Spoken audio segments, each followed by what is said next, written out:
Bonjour tout le monde, c'est Maxime Morin en direct du Colisée de la Sable pour la 50e édition du tournoi Bantam.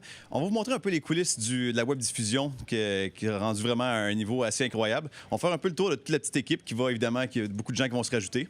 On va commencer avec Émilie Caro qui s'occupe des médias sociaux. Explique-moi un peu ton travail pour la fin de semaine. Ben écoute, c'est simple. En fait, nous, on actualise tout, la page Facebook, on met des photos et tout ça, on met tous les scores. S'il y a du monde qui veut mettre des commentaires, poser des questions, même en message privé, tout ça, on s'occupe de ça, on alimente ça quasiment 24 heures sur 24. C'est la combienième fois que tu viens pour le tournoi Bantam? C'est la 3e année consécutive. Je fais un peu aussi de la régie que vous allez voir un peu plus tard. Puis, c'est ça, on a une belle équipe. Merci beaucoup.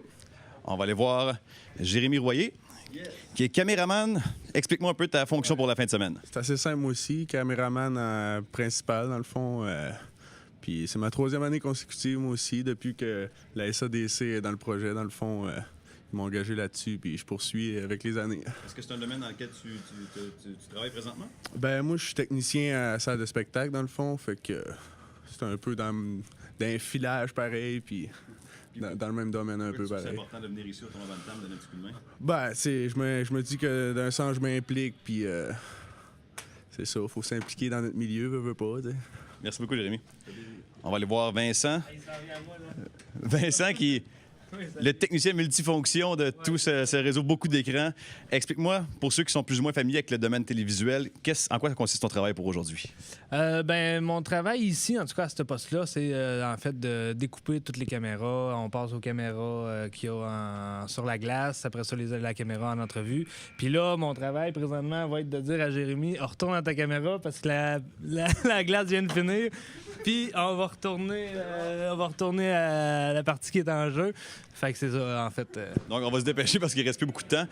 Exact. Raphaël Leclerc, tu es le grand Manitou de tout ce dossier-là. Ça doit être quand même assez compliqué. Explique-moi un peu qu'est-ce que tu fais ici. Oui, donc, directeur technique, en fait, c'est moi qui supervise toute l'installation, faire les branchements pour être sûr que ça va fonctionner pendant l'événement, qu'on va avoir le moins de pépins possible, donc prévoir l'imprévisible. Puis, c'est ça. Après ça, c'est la manipulation, les sous-titres, superviser les rotations aussi parce qu'on a beaucoup de bénévoles qui rentrent et qui sortent. À ce moment-là, c'est lui donner les formations, briefing pour qu'ils soient en mesure d'opérer pendant l'événement. Donc, c'est pas la première fois que tu fais ça non plus ici? Non, moi, ça va faire 3 ans aussi, en fait, que je travaille pour le tournoi Bantam. C'est un domaine dans lequel tu travailles aussi présentement? Oui, une formation de technicien audiovisuel. Donc, voilà, on élargit ça de la télévision, l'éclairage, la web diffusion maintenant. Donc, on a bien du plaisir. Merci beaucoup. Raphaël s'occupe vraiment de l'équipe technique, mais le boss de Raphaël, François Balançon, qui s'occupe de l'animation, de tout ce qui concerne Internet, ce qui concerne l'animation dans le tournoi Bantam. François, à quelques heures du match d'ouverture, ça vous a grouillé quand même beaucoup. Est-ce que c'est compliqué à tout régler ça? En fait, là, il est 4 heures présentement. On essaie de s'organiser pour diffuser les matchs, commenter les matchs de 19 heures, donc le match d'avant le match d'ouverture. Donc, on commence là, à regarder vraiment comment on va faire ça avec les commentateurs, Jonathan Melançon, Michel Parent, Frédéric Bédard. On a une équipe d'analystes. On veut aussi synchroniser comment on va faire les entrevues durant ça, où on va se placer et tout ça. C'est quand même là, intéressant à regarder ensemble comment on va tout faire ça.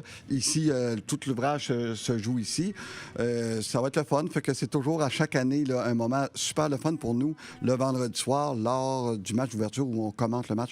Donc, on est en train de se préparer, voir qui est les joueurs, faire les listings sur les Internet et tout. Puis qu'on devrait avoir beaucoup de plaisir ce soir. On invite les gens de l'extérieur à écouter ça sur Internet.